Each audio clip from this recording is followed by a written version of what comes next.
Boa noite, amigos e amigas que estão chegando à nossa casa.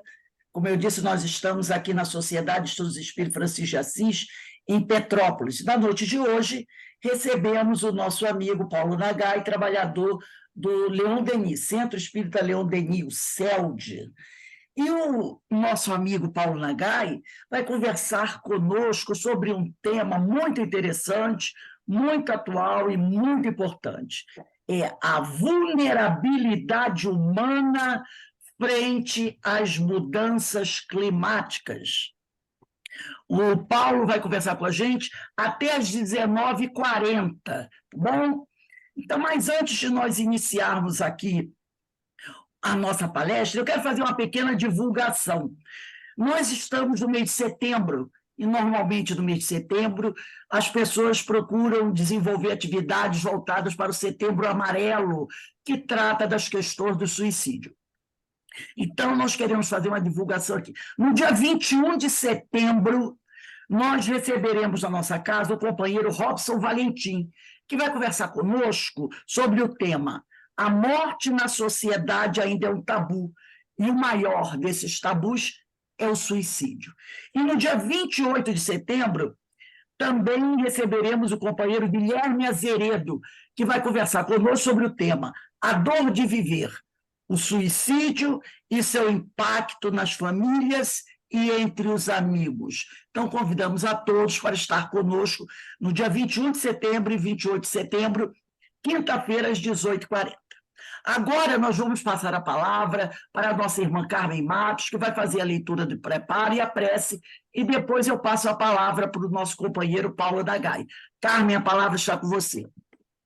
Boa noite a todos, e o preparo dessa noite, o sorteado foi desse livro aqui, Coragem, pela psicografia de Francisco Cândido Xavier, de vários espíritos. E a lição sorteada é a 37, que tem como título Oramos, e ela nos diz assim: Senhor, não te pedimos isenção das provas necessárias, mas apelamos para a tua misericórdia, a fim de que as nossas forças consigam superá-las.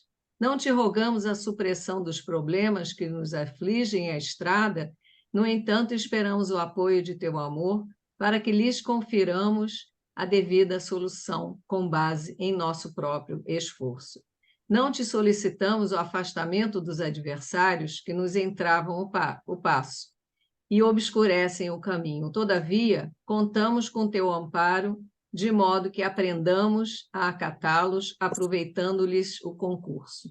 Não te imploramos imunidades contra as desilusões que porventura nos firam, mas exoramos o teu auxílio a fim de que lhes aceitemos sem rebeldia a função edificante e libertadora. Não te suplicamos para que se nos livre o coração de penas e lágrimas. Contudo, rogamos a tua benevolência para que venhamos sobrestar-lhes o amargor, assimilando-lhes as lições. Senhor, que saibamos agradecer a tua proteção, a tua bondade, nas horas de alegria e de triunfo. Entretanto, que nos dias de aflição e de fracasso, possamos sentir conosco a luz de tua vigilância e de tua bênção. Emmanuel. Então, Senhor, estamos aqui reunidos, mais uma vez, rogando a tua bênção, rogando o esclarecimento necessário, que possamos aproveitar essa noite de conhecimento, para que essas palavras, essas ideias que aqui vamos amealhar, façam parte da nossa vida, do nosso coração e fortaleçam a nossa caminhada. Abençoe o nosso amigo que hoje veio falar conosco, conversar conosco sobre um tema tão importante nesses dias de hoje. Que ele seja muito abençoado e que nós possamos aproveitar essa noite de conhecimento. Graças a Deus.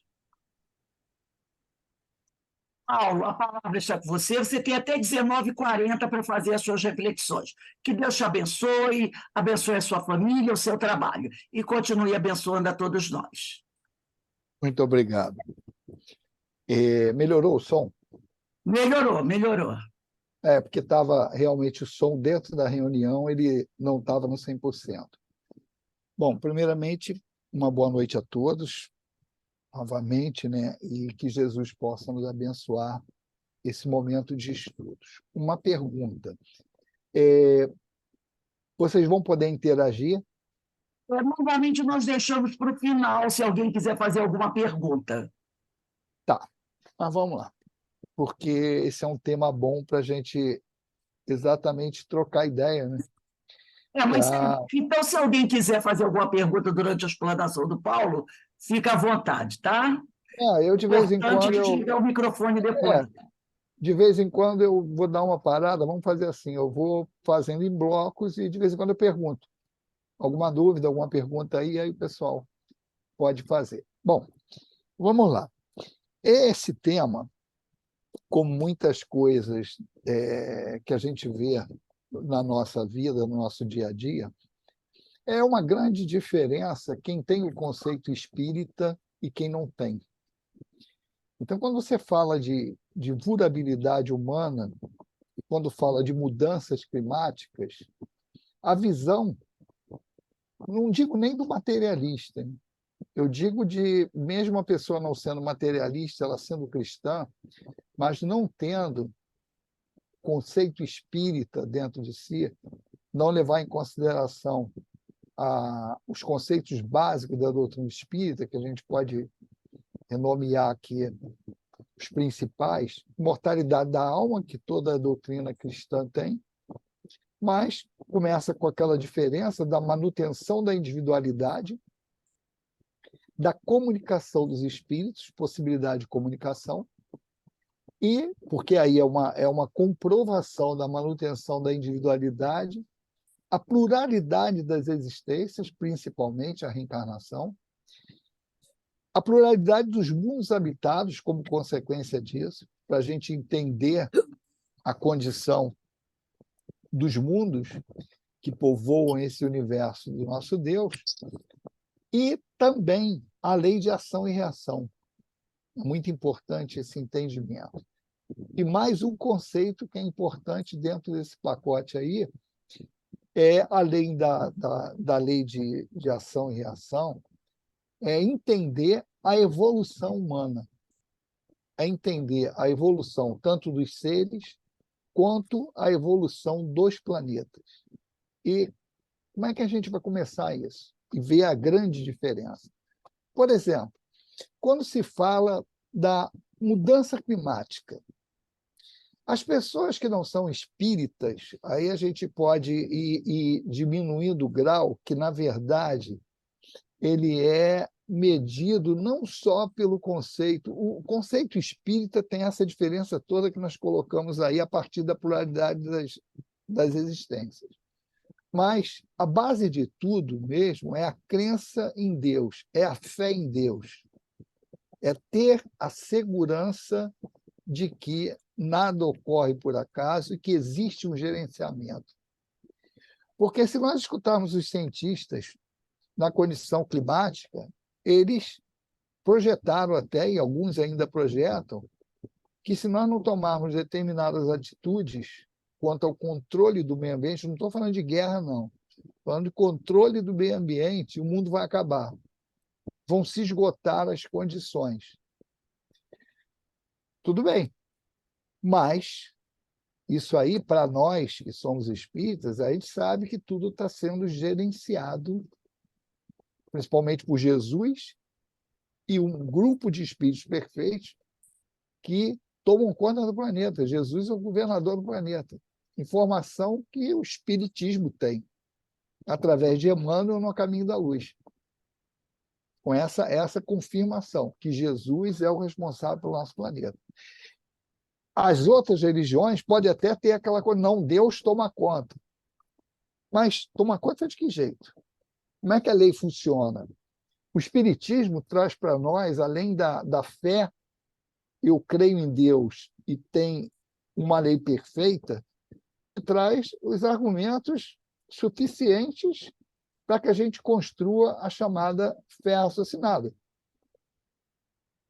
entre aspas, aí a fé raciocinada, porque todo mundo, a maioria das pessoas, mesmo não sendo espírita, que declaram sua fé, elas têm uma fé raciocinada. Só que o raciocínio da base de fé deles é diferente da nossa. A nossa é baseada, assim, na sua estrutura, naqueles conceitos que nós falamos no início, que muitas das outras religiões não têm.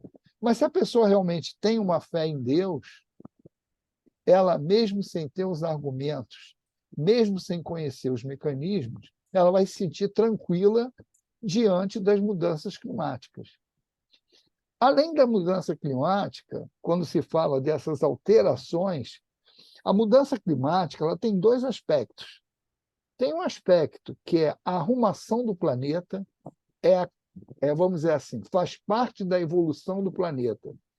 E que a gente tem muito claro no Livro dos Espíritos, quando a gente estuda o capítulo da lei da destruição, quando fala das leis morais.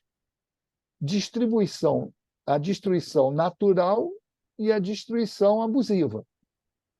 Então, para o homem que não tem esse conceito, e aí religioso ou não, mas que não tem esse conceito no sangue, como a gente diz, pode ser até espírita, porque tem muito espírita que embarca em pensamentos que não são espíritas. Esquece o argumento espírita. Em detrimento, tem um microfone aberto aí que está interferindo. Bom, vamos lá. Então, esse conceito espírita, que é essa base que a gente tem que é sólida, às vezes ele é sobreposto por um pensamento pessoal e apaixonado. É o que a gente vê quando as pessoas abraçam ideias pela paixão. E aí, o sentido da palavra paixão é naquela definição dos espíritos, é o excesso que se acresce a qualquer coisa. Para não criar polêmica. Torcedor de futebol, é isso. O torcedor de futebol, o juiz marcou pênalti. Se é a meu favor, ele não quer nem saber se está certo ou se está errado. Se é contra, eu vou discutir, vou falar que ele está errado. Isso é paixão. Você não olha o fato com isenção.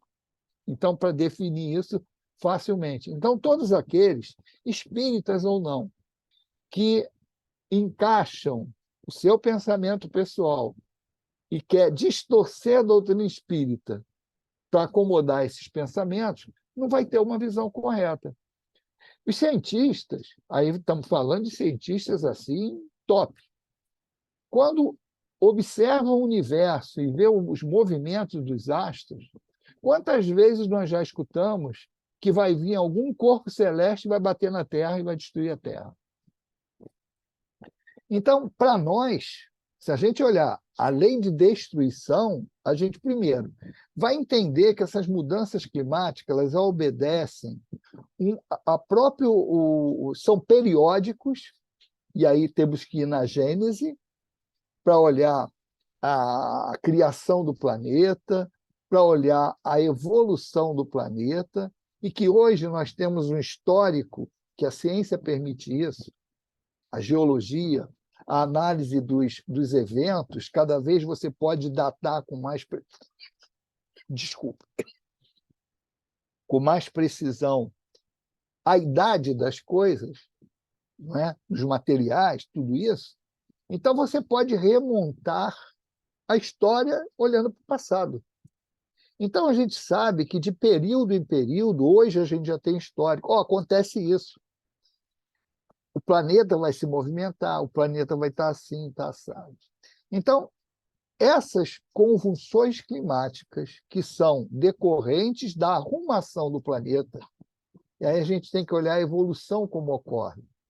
Da mesma maneira que ocorre com o princípio inteligente, que vai se individualizar, virar espírito, e o espírito vai, através das reencarnações, também chegar à perfeição, a gente tem que observar que o planeta também tem uma categorização e também ele evolui.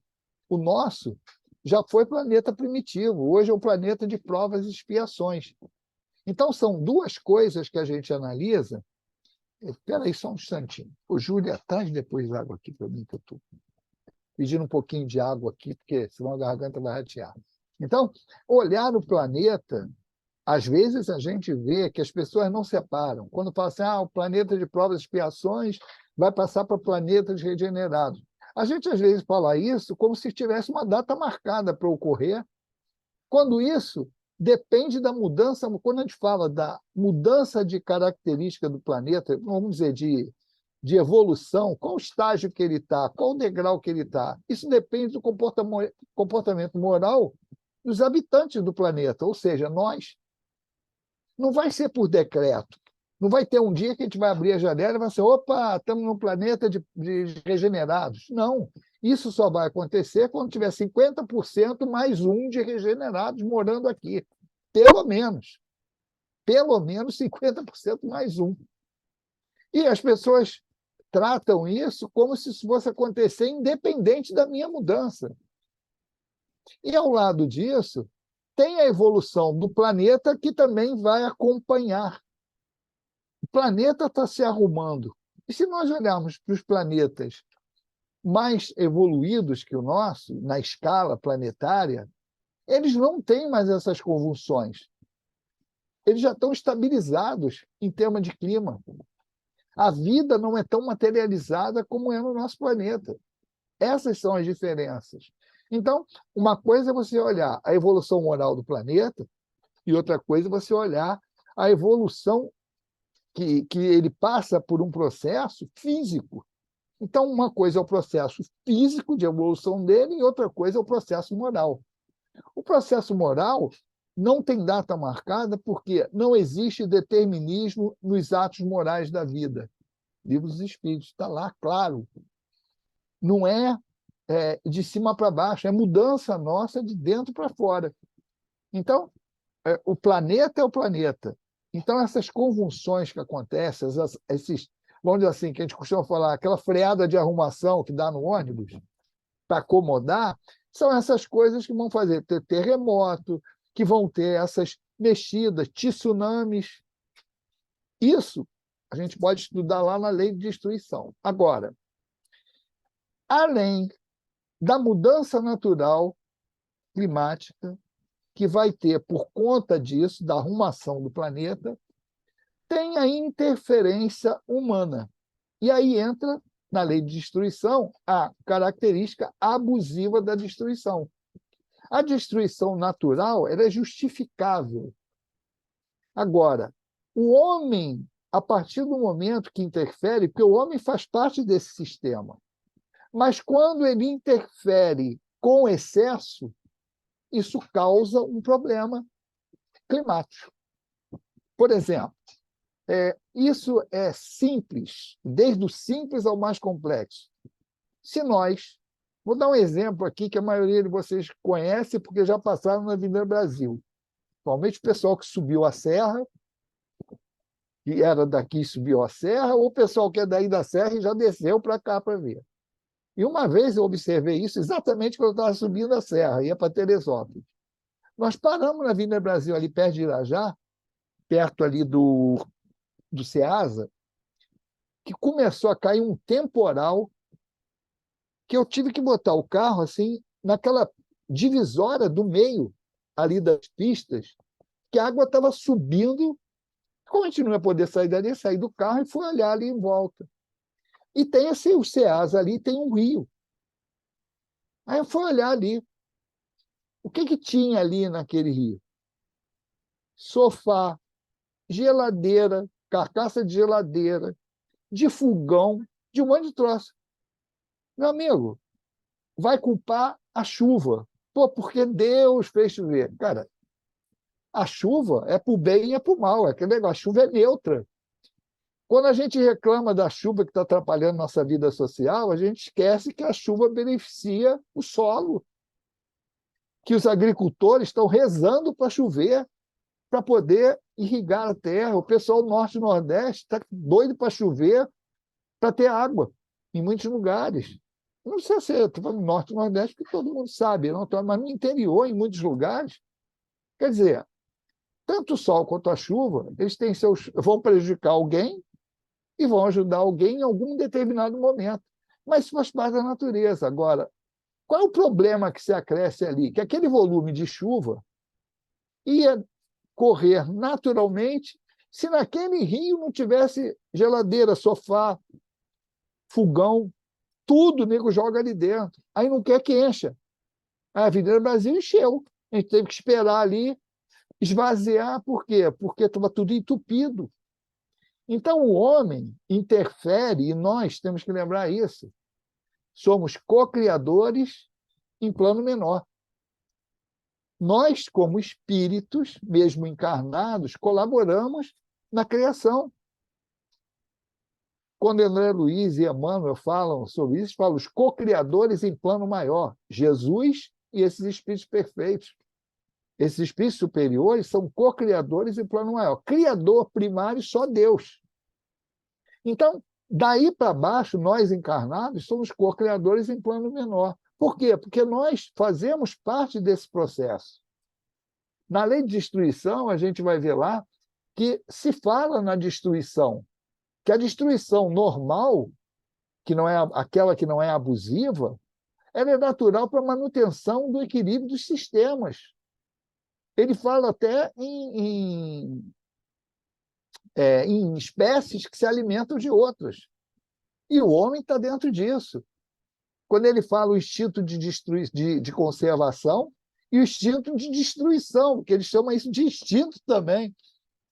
Está presente também o instinto, a questão, para a gente não dizer que a palavra é minha, na 728A, a pergunta é o seguinte, ó. Primeiro, é uma coisa que quem não é espírita não acredita. A primeira vez que eu vi isso, lei de destruição, eu falei, que negócio é esse? Lei de destruição? A gente estranha quando não é espírita. É a primeira pergunta do item destruição necessária e destruição abusiva. Ele pergunta, ó, é lei da natureza a destruição? Olha a resposta dos espíritos. Ó. Precisa que tudo se destrua para renascer e se regenerar. Porque o que chamar de destruição não passa de uma transformação, que tem por fim a renovação e a melhoria dos seres vivos. Olha só. Então, isso aí já dá um outro foco, inclusive para a nossa sociedade, quando você fala sobre o temor da morte. Ninguém vai precipitar. E aqui, no desenvolvente, não vai entrar na lei de destruição toda aqui, que dá 2 palestras, 3. Mas indicar para que depois vocês olharem lá. Porque quando ele fala aqui na lei de destruição,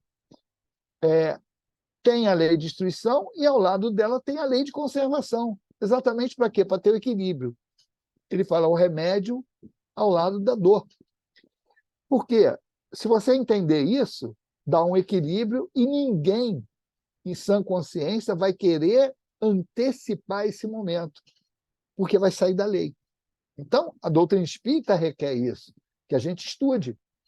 E a sua pergunta A, olha quando ele fala, o instinto de destruição teria sido dado aos seres vivos por desígnios providenciais?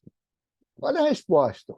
As criaturas são instrumentos de que Deus se serve para chegar aos fins que objetiva.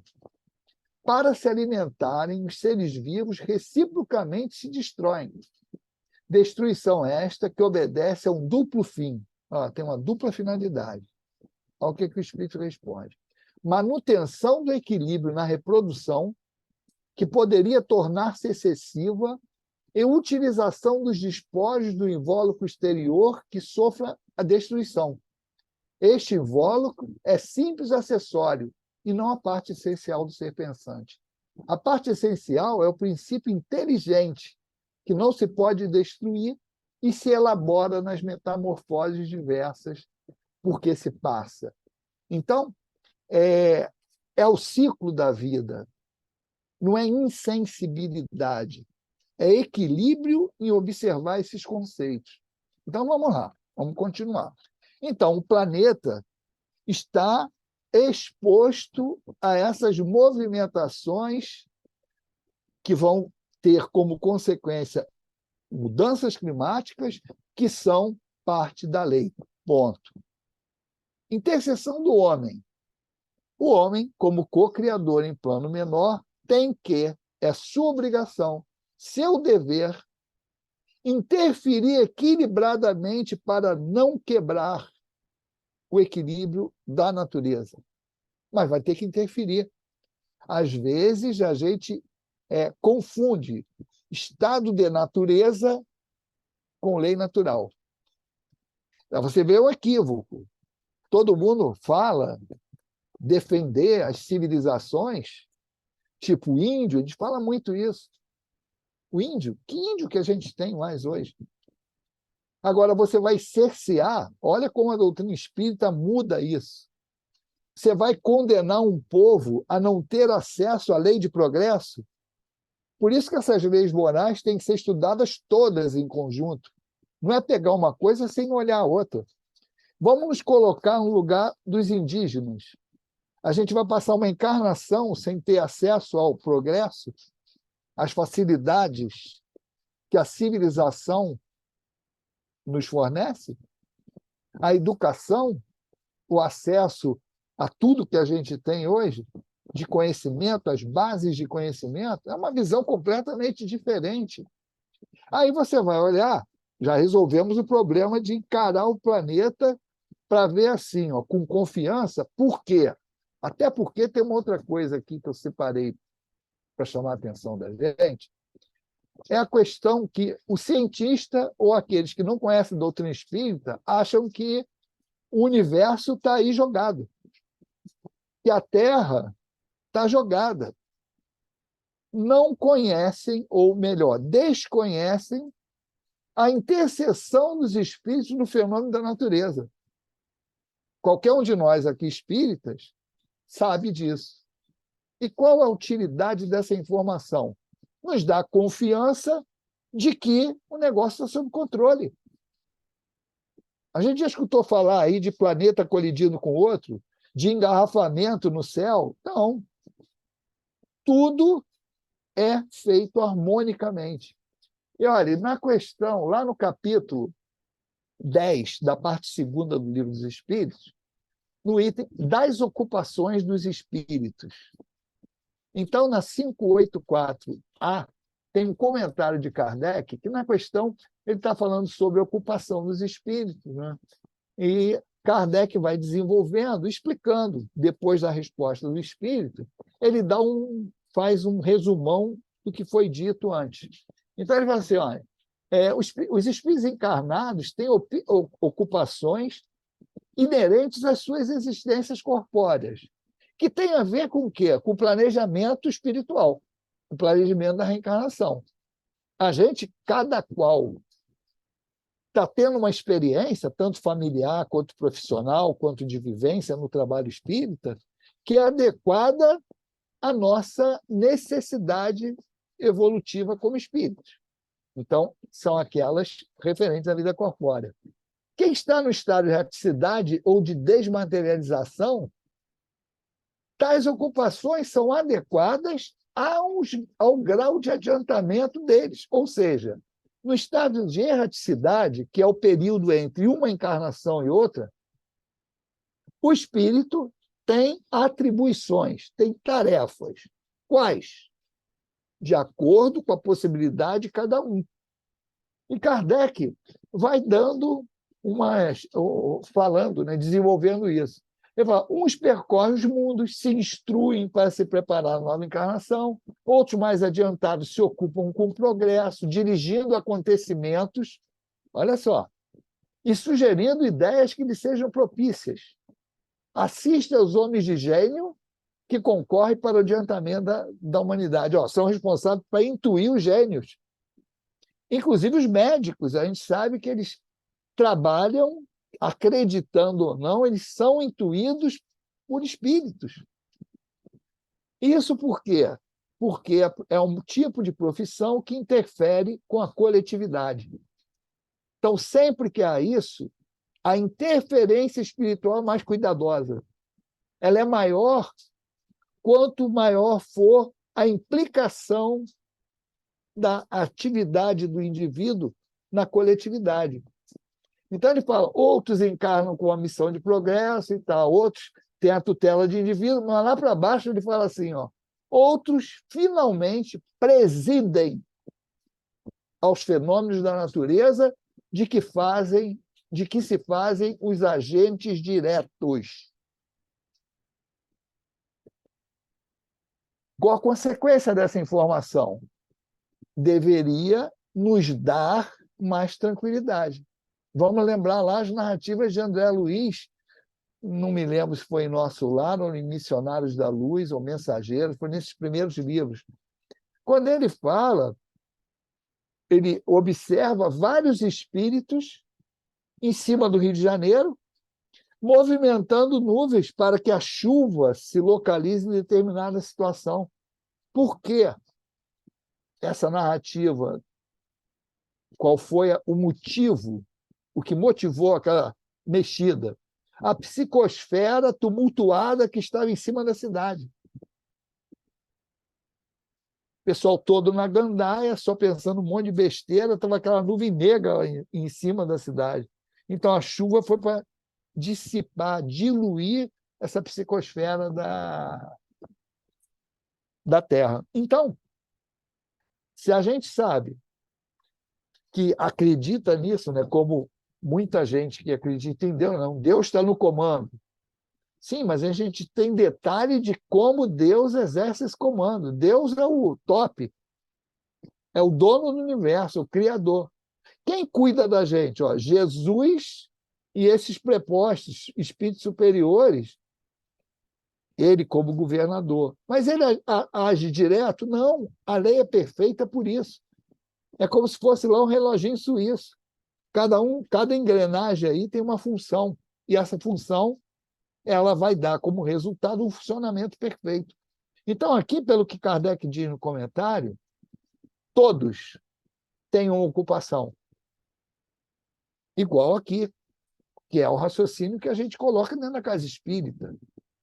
Não tem mais aquilo. Quem quer trabalhar, basta ter no início a boa vontade, porque tem tarefa para todo mundo. Eu lembro, quando comecei a frequentar a Malé, que é a nossa obra de assistência social, o pessoal que é daqui de baixo do Rio, que já morou aqui, conhece, mas é o nosso núcleo de assistência social. Quando eu comecei para lá, foi na mesma época que eu comecei a frequentar o Leão Denis. O primeiro trabalho meu lá foi tomar conta de porta de banheiro, com o movimento das crianças ali, e daí você vai. Quer dizer, o trabalho vai sempre sendo maior, tendo maior complexidade, quando a gente vai se ajustando.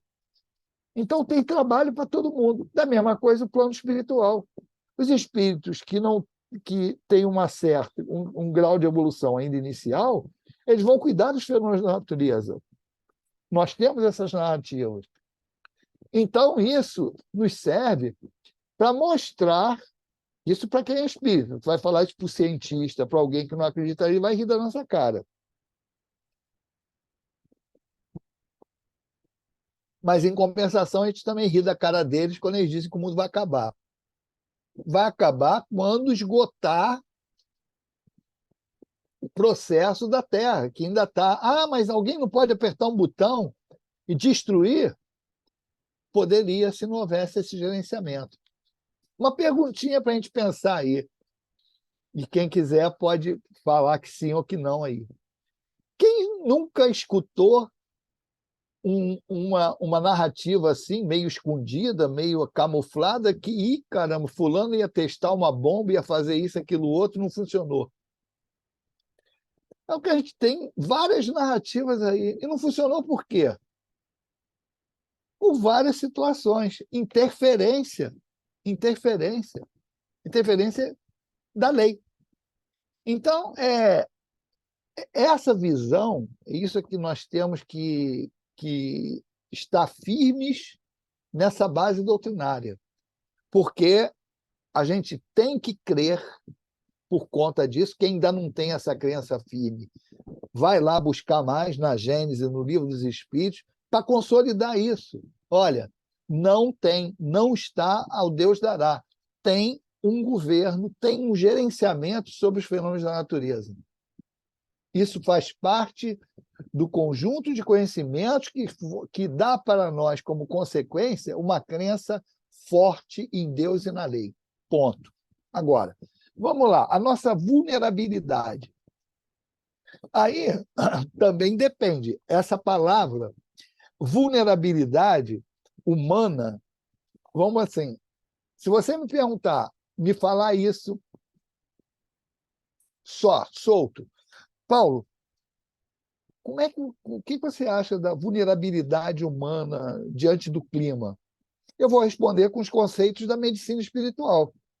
Não, olha, é terrível aqui, porque ó, num dia, aqui embaixo, está acontecendo isso, aconteceu semana passada, você tem de um dia para o outro uma mudança, uma variação de 15, 20 graus. É qual corpo que resiste a isso? Uma vez, eu estava conversando com o Dr. Herman, que é o espírito, um dos espíritos que dirigem aqui, fazem parte da direção espiritual do Leon Denis, e o altivo mesmo, o altivo médium, e ele falando, olha, o corpo de vocês, que ele estava falando porque dos encarnados, né? Não estão preparados para essa mudança climática, do jeito que ocorre. Aí você vai falar assim, mas essa mudança climática é natural? Para a gente não é natural. Tem interferência do homem? Tem, mas não muito. Porque isso é a condição. País tropical é assim. Área tropical é assim. No norte e nordeste, Pará, Belém, tem antes da chuva e depois da chuva. Chove todo dia. Eu trabalhei uma época lá, era 3 e pouco, 3 e pouco, 3 horas, 3 e pouco, 2 e pouco, até 4 horas nessa faixa, chovia e muito, por causa da proximidade de algumas áreas ali. Então, é a condição climática. Agora, o homem pode aumentar esse efeito pela sua inserção desequilibrada. Pode. Pode diminuir isso com sua inserção equilibrada? Pode, mas não vai mudar, porque a lei de Deus está acima de nós todos. E vai acontecer. Não é? Então, olha a visão como é que é diferente. O pessoal, a Amazônia é o pulmão do mundo. Mas quantos pulmões tinham e o pessoal destruiu lá na Europa? Ou no Canadá, ou nos Estados Unidos? Quantas florestas eles dizimaram? Agora, tem que equilibrar. Agora, tu não vai usar os benefícios que a natureza te dá, é só usar com parcimônia, é só usar com equilíbrio. Por isso que tem que se entender também a lei do progresso. Quer dizer, não adianta você ter todos esses recursos e não transformar esses recursos para que a sociedade, a humanidade, tenha mais condições de progredir. Aí é a outra diferença da visão de quem é espírita e de quem não é. Qual é o objetivo da encarnação? Progredir. Sair daqui melhor do que entrou. E progresso moral. Agora, aí você tem que olhar também a lei de progresso. É lícito ter o progresso material? É lícito querer progredir materialmente? É. E é isso que é a cenourinha na frente do coelho, para a gente correr. Se não tivesse essa necessidade de trabalhar para sobreviver ou trabalhar para ter uma condição melhor, muita gente não trabalhava. É só a gente olhar para o nosso em volta. O pessoal já começa a trabalhar querendo se aposentar. Tem uns que começam a pagar o INSS antes de começar a trabalhar só para se aposentar mais cedo.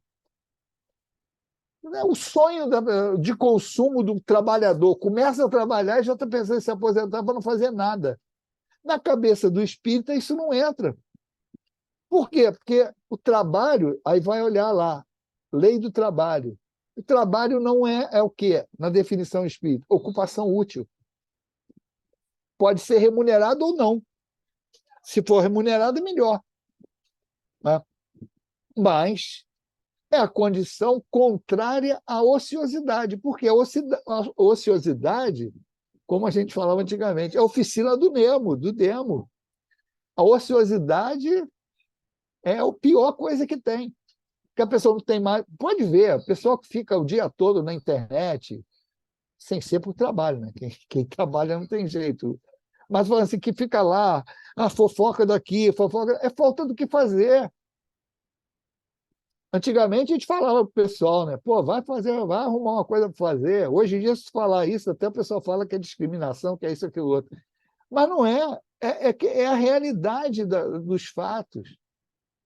A doutrina espírita mostra, tudo em a natureza trabalha. Desde o micro-organismo menorzinho lá até Deus. Deus não para de trabalhar. E Jesus falou isso, meu pai não para de trabalhar, eu vou parar. Então, o trabalho faz parte da evolução. Se alguém perguntasse para mim, pô, Paulo, qual é uma leitura que você me sugere para eu entender melhor essas coisas? Pô, lê o Livro dos Espíritos e, principalmente, parte terceira, Leis Morais. Vai lá ver tudo.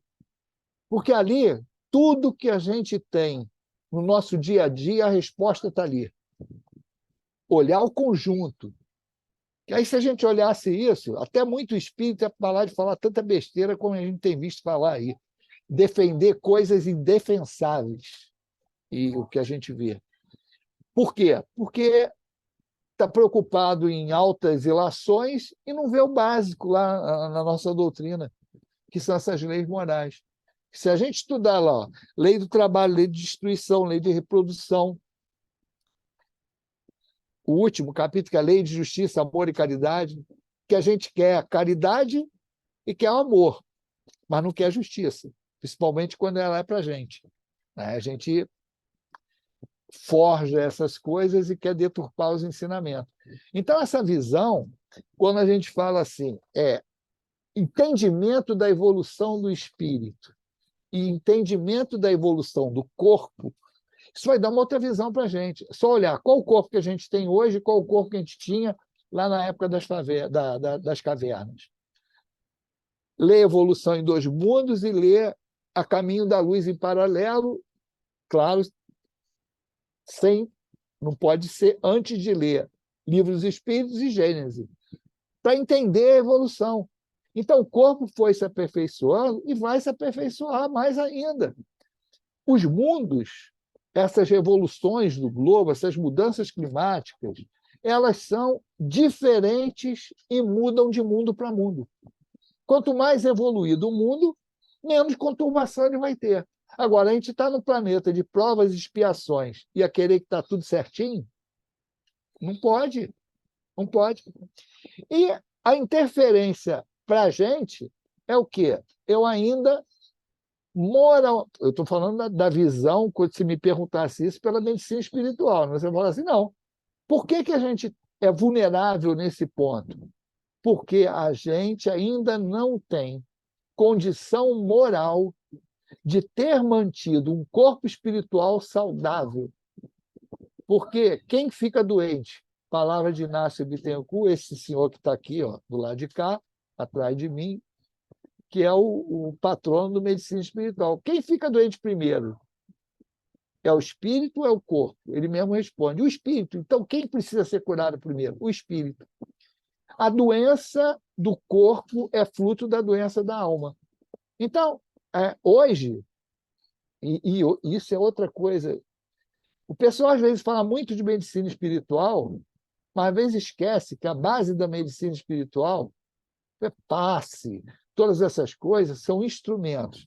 Qual é a base da medicina espiritual? Modificação moral. O que dá a cura da alma? Modificação moral. Às vezes o pessoal esquece que o principal é isso. As nossas doenças que eclodem no corpo, elas são fruto do nosso afastamento da lei. E a gente dificilmente escuta falar isso. O cara fala de passe, fala disso, fala aquilo outro, interferência do plano espiritual, atendimento no médium, o médium trabalhar com o paciente desdobrado, ele desdobrado. Tudo bem, a gente sabe de tudo isso. Você é mais velho que a doutrina espírita. O desdobramento durante a noite, durante o sono, a gente sabe que a gente é atendido pelo plano espiritual. Mas isso aí ainda é um atendimento material. Para fazer barba, cabelo e bigode, como a gente dizia antigamente, meu amigo, cuidar do corpo material, toma os remedinhos que tem que tomar, porque o corpo é o carro, o motorista é o espírito. Meu amigo, o carro você tem que tratar. Aonde a gente leva o carro? No lanterneiro, para ver a lataria, leva no eletricista para consertar a parte elétrica, leva no mecânico para ver o motor. E o motorista? A gente tem que botar ele na autoescola, se ele não sabe dirigir. Então, o médico que vê só o corpo, ele é igual o lanterneiro, o eletricista, ele está cuidando só do carro, do motorista ele não está cuidando. O pessoal da área de psiquismo ainda vê isso. O médico que é espírita já leva uma vantagem danada, porque ele vê espírito, perispírito, conjunto perispiritual, né, e corpo físico. O médico que é materialista não vê nem perispírito e nem espírito, ele está cuidando só do corpo, ou seja, está cuidando só do carro, o motorista que se dane. Então, essas condições todas da visão da medicina espiritual é que nós temos ainda um corpo que está também se aperfeiçoando, porque a gente vai olhar lá o que Charles Darwin levantou, ele levantou a evolução do corpo. O elo perdido é justamente o quê? Ele não visualizou o que André Luiz, desculpem, André Luiz trouxe para a gente a evolução em 2 mundos, que é a interseção do mundo espiritual com o objetivo de acelerar o aperfeiçoamento do carro. Mexendo aonde? Mexendo lá no corpo espiritual.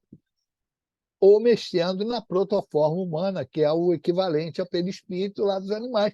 Mexer para quando ele viesse aqui, desse um salto maior e que a evolução do corpo não ficasse somente dependendo do que Darwin levantou, que era a espécie mais forte sobrevivendo, eficácia. E ele mostra, o que ele mostra é correto. O corpo de um animal ele é a evolução do imediatamente anterior a ele. Exatamente, isso aí está certo. E o perispírito, o corpo, desculpe, o espírito, ele vai com o princípio inteligente, foi acompanhando ali aquelas formas até que aquele corpo chegasse a um ponto que pudesse receber um espírito. E aí vieram os exilados de Capela ajudando a formatar a parte genética, e daí para cá o corpo vem evoluindo, se adaptando à condição do planeta. Então, é como o Dr. Herman falou para mim no dia lá, que o corpo de vocês não está preparado para isso ainda. E como é que a gente se prepara? Pela vivência, pela experiência, pelo cuidado do corpo e, principalmente, pela mudança do comportamento moral. As pessoas esquecem, não, fala da imunidade física, beleza, a imunidade do corpo, temos que trabalhar para isso? Temos. Depois de uma certa idade, não pode parar de fazer exercício, tem que manter ali uma qualidade de vida, principalmente de locomoção, de manter as pernas firmes para poder ter independência, para poder ter saúde, para poder ter um final de vida com qualidade. Perturbar o menos possível. E também usufruir mais esses dias, né? Até o finalzinho, beleza. E, fora isso, tem algo que as pessoas estão dando pouca importância, que é a imunidade perispiritual.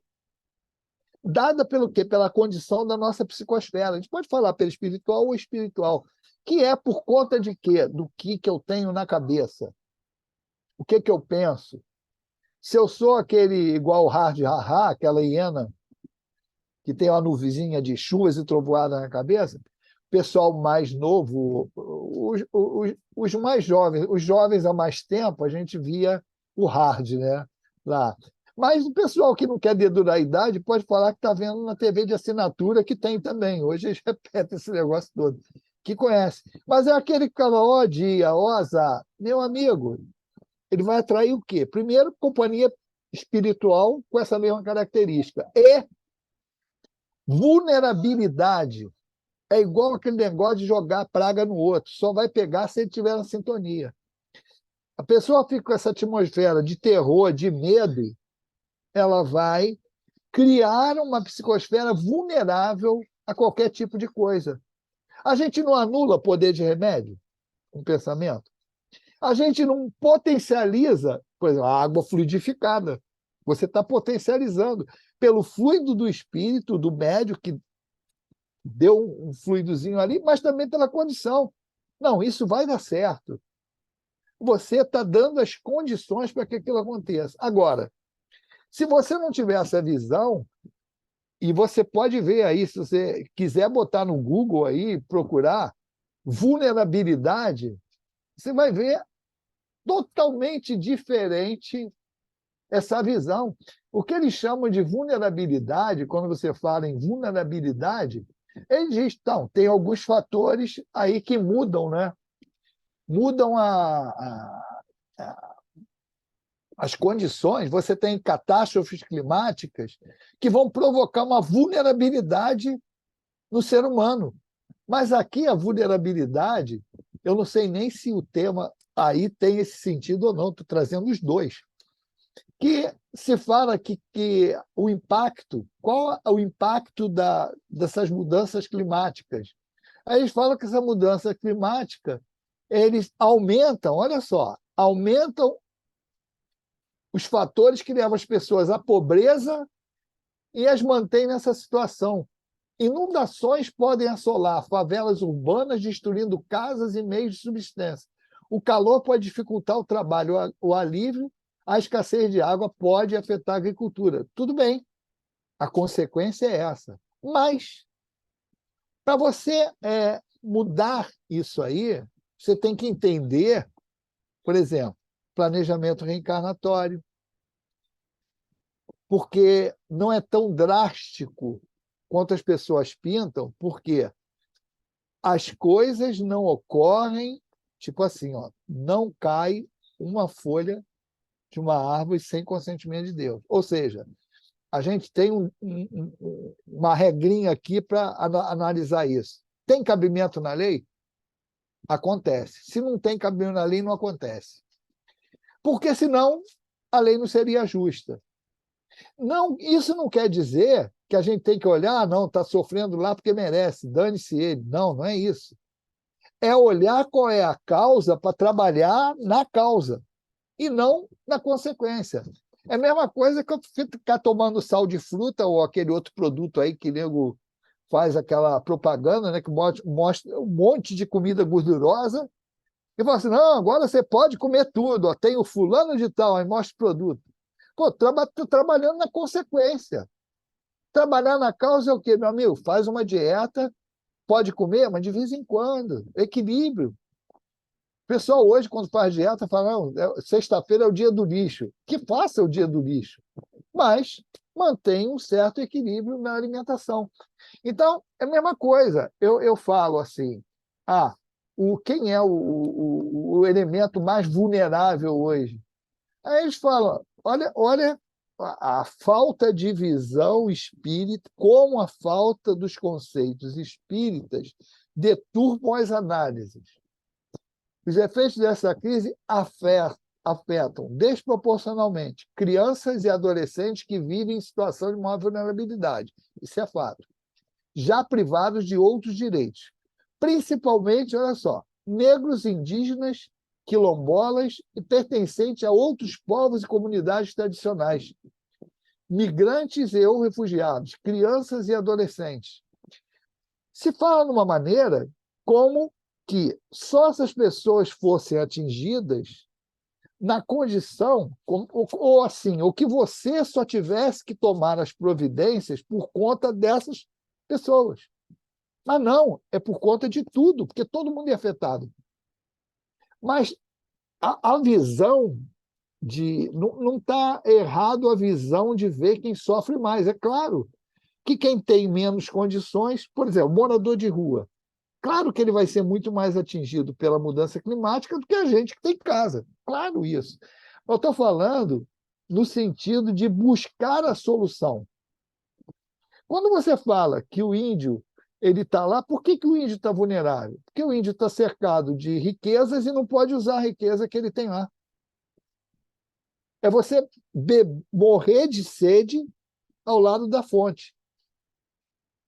Mas aí entra interesses financeiros. Por quê? Você vê um monte de estrangeiro lá tirando tudo que pode da Amazônia. Da Amazônia brasileira, estou falando da nossa. Quer dizer, são deturpações que você criou ali. Não tinha necessidade daqueles indivíduos estarem expostos nesse sentido que se fala da vulnerabilidade. Que tem, isso que eu estou te falando, no nosso meio espírita, característica mais eu traria para esse lado da medicina espiritual. A vulnerabilidade que nós nos colocamos por conta do pensamento deturpado que a gente faz, por conta de não querer andar na lei. Porque a medicina espiritual, ela, estritamente, teria que colocar isso para a gente. A gente, como os espíritos falam, o homem foi criado para ser feliz. A gente só é infeliz quando se afasta da lei. E a saúde é a mesma coisa. A saúde é resultado do equilíbrio da alma, do espírito. A doença é resultado do desequilíbrio. Então, a gente não vê as pessoas falando que a medicina espiritual, a moral da história dela é o seguinte: ó, quer ter saúde física, cuida da saúde moral, cuida do comportamento moral. Ah, mas eu faço tudo direitinho e estou com doença física. Aí, beleza, sabe o que é isso? Expiação. Você está expurgando, está se livrando do problema, que ele vai sair no corpo e a alma vai sair direitinho. Ah, aproveitando, a Rose deve ter escutado eu falar isso já lá no COI, por causa do Jesus Gonçalves. O exemplo que a gente tem isso, Jesus Gonçalves. A encarnação dele como Jesus Gonçalves. O que ocorreu ali? Era um homem bom, tranquilo e com hanseníase. O que os espíritos relatam da desencarnação dele? A mazela ficou todo no corpo. Quando ele saiu, o corpo espiritual dele estava luminoso, límpido. Então, aquilo ali foi sinal. Ele expurgou todo o desequilíbrio que ele criou no seu corpo espiritual, nas encarnações como Alarico e como todos os guerreiros, todas as outras encarnações. Ele fez um pacote e falou assim, ó, manda que agora eu vou. E foi. A misericórdia da lei é justa, mas é misericordiosa. Não deixou de cobrar a ele. Mas esperou ele se consolidar como espírito para que ele pudesse pagar a continha dele. E isso é com todos nós.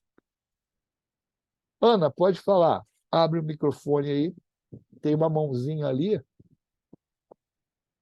Ana Constantino, levantou a mão sem querer ou quer perguntar mesmo? Se for perguntar, abre o microfone aí.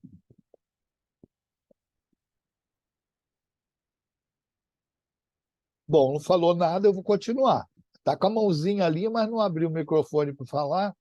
Ah, não. Desculpe, a mãozinha é a minha. Por isso que eu estava achando uma mãozinha diferente. A mãozinha branca aqui. Não, eu não levantei a mão, não. Não, é isso mesmo, foi a minha. É que eu agora esbarrei no mouse aqui, é que a seta virou mãozinha quando para em cima da imagem aqui, que foi bobeira minha mesmo. Então, vamos lá. Então, essa visão é uma visão que a gente tem uma condição pela doutrina espírita, pelo entendimento do que ocorre, que aquilo ali é um processo de expiação nesse sentido técnico, não de sofrimento, mas no sentido técnico, de expurgar. Então, a lei espera que a gente adquira essa condição para poder se quitar com ela. Agora, as condições que a gente encarna, aí entra a vulnerabilidade pela ótica espírita diferente, por quê? Vamos lembrar Jesus. A ninguém é dado um fardo mais pesado do que pode. Então, a visão espírita é assim, ó, somos atores que estamos numa mesma peça e vamos mudando de papel. Essa visão já muda completamente a análise. Porque, olha só, aí vamos deixar um troço bem claro. A visão espírita não implica em que deixa o cara se danar porque ele fez, está pagando, não é nada disso. A visão espírita joga luz sobre a análise das condições e a maneira de você consertar isso. Vou dar um exemplo que a gente vê hoje muito. Tudo hoje, inclusive eu já escutei isso de muitos espíritas, aderindo ao discurso de vitimização. Não, é vítima da sociedade. Ó, a gente já culpou o demônio, quando a gente, antes de ser espírita, virou espírita, culpamos os obsessores. Quer dizer, a luta nossa, o conheça-te a ti mesmo, é para a gente identificar que a causa dos nossos problemas está dentro de nós mesmos. Aqui, Jesus e os espíritos, com a terceira revelação, com a primeira, segunda e terceira revelação, estão lutando para que a gente enxergue isso. Aí, de repente, a gente... Não. Aí, agora que chegamos nesse nível, não é mais o demônio, não é mais o obsessor, é a sociedade. Estamos todos vítimas da sociedade. Aí a gente tem que lembrar, cadê o conceito da justiça divina? Cadê o conceito do planejamento reencarnatório? E esse conceito de Jesus, se nós estamos nessa ou naquela posição, ela é momentânea e é para atender nessa encarnação a minha necessidade de progresso. Amanhã ou depois, eu vou trocar de papel. Ah, eu fui pobre hoje, vou ser rico amanhã. E as provas são para testar a minha capacidade. Agora, ninguém está de inocente e ninguém está sem condições de ultrapassar a prova. Ou seja, na visão espírita, as pessoas que estão expostas a isso não são pobres coitados, e não são mesmo. Pobre coitado no sentido de que quando você trata isso assim, você está querendo dar um prêmio de consolação e dizendo para a pessoa, você é incompetente para resolver o teu problema. Quando eu crio essas situações, na verdade, eu crio vulnerabilidade para dominar. Eu mostro, faço questão de comprovar que você é vulnerável. Para quê? Para que você realmente se sinta vulnerável. Então, são condições, é claro, a visão puramente material tem outras classificações. Eu estou trazendo para dentro do conceito espírita que a gente é. Porque se você vê, quando você fala assim, você vai ficar dependente de mim a vida toda. Isso é assistencialismo, não é assistência social. O que promove e que tira a pessoa da situação de vulnerabilidade é dar condições à pessoa dela andar com os próprios pés. É o famoso dar o peixe, mas ensina a pescar. Agora, se eu quero manter e mostrar para ela que ela é incompetente, ela vai acabar acreditando. Então, é uma visão muito importante que a doutrina espírita traz para nós. Ou seja, olha só, para fechar o tempo aí que a gente já passou 3 minutinhos. E aí eu abro aí se alguém quiser fazer alguma pergunta. Mas, no frigir dos ovos, resumindo, a doutrina espírita nos dá as instruções, o conhecimento necessário para nós analisarmos corretamente essas situações e, melhor, buscar as soluções adequadas para cada problema, levando em consideração o espírito imortal, a reencarnação e essa condição de eu dar ao espírito as condições melhores possíveis para que ele progrida e atinja o nível de comprometimento, não nível de comprometimento, de compromisso que ele teve antes de encarnar. Aberto aí, a gente vai parar por aqui e está aberto para alguma dúvida, alguma pergunta que vocês queiram fazer. Paulo, eu queria te perguntar uma coisa. Nós estamos vivenciando esse período de muitos eventos climáticos, né? Aqui no Rio Grande do Sul, na Líbia, Marrocos, né? E tudo isso traz para muitos, muita dor e sofrimento. Esse movimento, essa situação, também não ajuda o homem a trabalhar a questão da fraternidade e da solidariedade? Sim, é porque olha só, é muito abrangente isso, é como eu falei, a lei de destruição, se a gente for olhar o capítulo da lei de destruição, ela mostra bastante isso, no sentido que, se a gente olhar, vamos assim tentar botar numa visão mais geral. Planeta de provas e expiações. Estamos numa fase de transição planetária. A transição planetária tem a transição moral, que tem a ver com os habitantes, e tem a transição física, que tem a ver com a movimentação do planeta. Então, olhando o planeta, é aquele freio de arrumação. Então, as placas tectônicas ainda se movendo, a gente ainda tem muita massa aquecida, massa em ignição dentro do planeta. Então, tem que ter as válvulas, as panelas de pressão, que são os vulcões, os maremotos, todos esses fenômenos fazem parte da transformação do planeta, falando fisicamente. Consequência disso são as condições que levam essas pessoas ao sofrimento. Que aí é o quê? São as pessoas encarnando no momento adequado para expurgar os problemas que assumiu, quer dizer, que colheu, vamos dizer assim, para ter a colheita do que plantou. E quem não tem esse compromisso direto é exatamente o que você falou, Rose. Está aqui para quê? Para exercitar o que já aprendeu. Então, aqui eu tenho um ditado, que quem falava isso era Nelson Rodrigues, que a gente já viu em peças dele, em filmes, né? E ele fala assim, ó, o mineiro só é solidário no câncer. É uma maneira... o Nelson Rodrigues tinha essa característica como escritor, né? Ser muito incisivo. Mas, na verdade, o que ele quis dizer é o seguinte, olha, só mostramos solidariedade um com o outro quando tem um problema sério. E esses problemas coletivos, Rose, é exatamente isso. Eles proporcionam, eles dão oportunidade para que a solidariedade se apresente, porque mobiliza mais. Essa morte em grupo, esses problemas em grupo, eles sensibilizam com mais facilidade a sociedade do que os casos avulsos.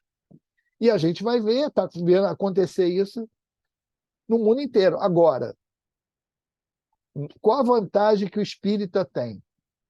De entender que essas coisas são naturais, que a lei do progresso está presente aí, porque, vamos lembrar, o povo japonês, com aqueles terremotos, todo mundo já deve ter visto aí, quando nós estudamos a lei de destruição no Encontro de Livros Espíritos, muito tempo lá no Leon Denis, nós fizemos uma pesquisa disso.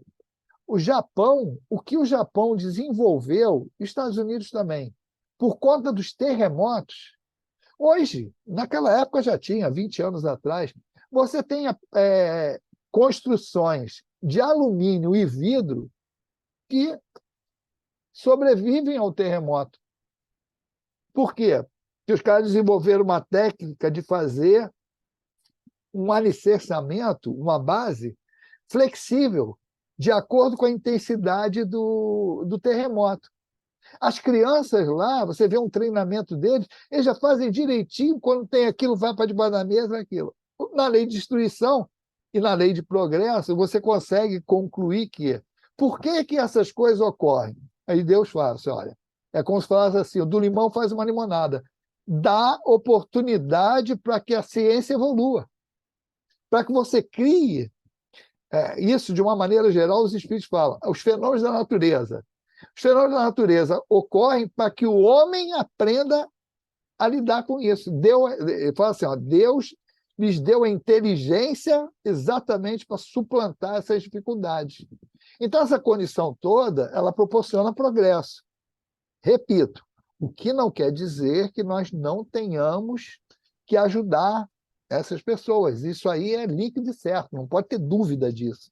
Mas a análise mais completa é dada com base nesses conhecimentos espíritas, inclusive a solução. Porque como que a gente pode dar solução correta a um problema se a gente não está analisando ele corretamente? Não tem como. Mas é exatamente isso que você falou. Então, meu amigo, eu agradeço muito pelo seu estudo, por estar aqui conosco, nos dando a oportunidade de refletir com mais profundidade sobre tudo isso que tem nos impressionado, né? Quando ligamos a televisão e vemos esses eventos acontecendo. Eu te agradeço muito. E eu quero também pedir a Foi um prazer. oportunidade aqui, meus irmãos, para fazer uma divulgação. Dia 21 de setembro, nós receberemos na nossa casa o companheiro Robson Valentim, que vai conversar conosco sobre esse tema voltado ao suicídio. Nós estamos no mês de setembro, e em setembro tem acontecido alguns eventos ligados ao Setembro Amarelo. O tema é a morte na sociedade ainda é um tabu, e o maior é o suicídio. E no dia 28 de setembro, iremos conversar sobre a dor de viver, o suicídio e seu impacto nas famílias e entre os amigos, com o nosso querido companheiro Guilherme Azeredo. Então, estou convidando a todos para dia 21 e 28 de setembro estarem conosco nesse mesmo horário, às 18h40, conversando sobre esse tema tão importante e que ainda é um tabu na sociedade, né? Que é o suicídio. É igual aquela no passado, quando as pessoas diziam assim, e meu parente morreu daquela doença. As pessoas tinham medo de falar o nome da doença, como se atraísse, né? E hoje Exato. nós ainda encontramos, até entre nós, espírita, algumas pessoas que têm um certo dificuldade, né, de dizer o meu parente se suicidou, meu amigo se suicidou. Então, nós ainda temos dificuldade de compreender essa situação, tá bom? Então, Paulo, muito obrigado, meu companheiro, muito obrigado mesmo. E esperamos poder contar com você no futuro. Meus Com irmãos, certeza. nós estamos aqui encerrando a nossa reunião da noite de hoje, agradecendo a Deus, agradecendo a Jesus, a Francisco de Assis, aos espíritos amigos, por essa oportunidade de reunirmos, de estarmos aqui reunidos nessa noite, conversando sobre esses temas que somente a doutrina dos espíritos pode realmente nos aclarar, nos mostrar o caminho certo, as causas, e aonde devemos trabalhar em nós para melhorarmos, para crescermos, para progredirmos. Que a paz do Senhor Jesus possa estar com todos nós, nos fortalecendo, nos potencializando, mas também nos dando ombros fortes para que cada um de nós possa prosseguir, né, realizando tudo aquilo que ainda necessita realizar para se tornar aquele trabalhador efetivo que o Mestre Jesus precisa nessa seara. Muito obrigado, Senhor, e nos abençoe hoje, agora e sempre. Graças a Deus. Meus irmãos, eu desejo para todos uma boa noite de muita paz, de muita luz, e que Francisco de Assis nos envolva com seu conforto, com seu amor. Um beijo no coração de todos. Fiquem em paz, que o Senhor sempre continue nos abençoando. Tchau, pessoal. Até a próxima. Até logo. Obrigado, Até a Paulo. próxima, Obrigado, amigo. Até a próxima, meus amigos. Uma gratidão, amigo. Boa noite para todos. Boa noite para todos. Tchau, gente. Amanhã estaremos de volta às 16 horas para continuarmos com os nossos estudos. Fiquem em paz.